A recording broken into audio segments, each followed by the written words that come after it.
ఇవాళ మీ అందరికీ కూడా తెలుసు పార్లమెంటరీ బోర్డు మన బీహార్ గవర్నరు మాజీ పార్లమెంట్ సభ్యులు న్యాయవాది శ్రీ రామ్నాథ్ కోవింద్ గారిని అభ్యర్థిగా నిర్ణయించడం జరిగిన వెంటనే ప్రధానమంత్రి గారు తెలంగాణ రాష్ట్ర ముఖ్యమంత్రి శ్రీ చంద్రశేఖరరావు గారితో మాట్లాడితే వారు మేము సమర్థిస్తున్నాము ఎన్డీఏ అభ్యర్థిని అని చెప్పడం కూడా జరిగింది. సంతోషం, దానికి వారికి ధన్యవాదాలు.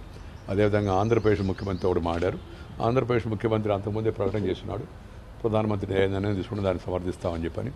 దాంతోపాటు మిగతా రాష్ట్రాల ముఖ్యమంత్రులతో కూడా ప్రధానమంత్రి గారు బీహార్ ముఖ్యమంత్రితో, ఒరిస్సా ముఖ్యమంత్రితో, తమిళనాడు ముఖ్యమంత్రితో కూడా మాట్లాడారు.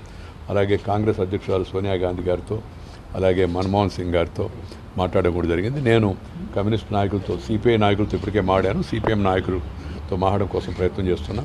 అలాగే ఎన్సీపీ నాయకుడు శరద్ పవార్ గారితో మాట్లాడాను. అలాగే ప్రధానమంత్రి గారు ఎన్డీఏ ప్రముఖులైన బాదల్ గారితో కూడా మాట్లాడడం జరిగింది. పార్టీ అధ్యక్షుడు శ్రీ అమిత్ షా గారు మిగతా భాగస్వామ్య పక్షాలన్నింటితో ముందే చర్చించారు. వాళ్ళందరూ కూడా ఎన్డీఏ అభ్యర్థిని బలపరుస్తామని చెప్పున్నారు. అందువలన ఎన్నిక నా విజ్ఞప్తి అంటే, I appeal to all political parties, we had enough consultation, now we have decide a good candidate, educated, very sober, very dignified, and then a parliamentarian, good parliamentarian, author of some of the books, writer also, and now presently governor of Bihar. So I appeal to all political parties to extend their support to Sri Ramnath Kovindji's candidature and elect him unanimously. That is our appeal to all political parties.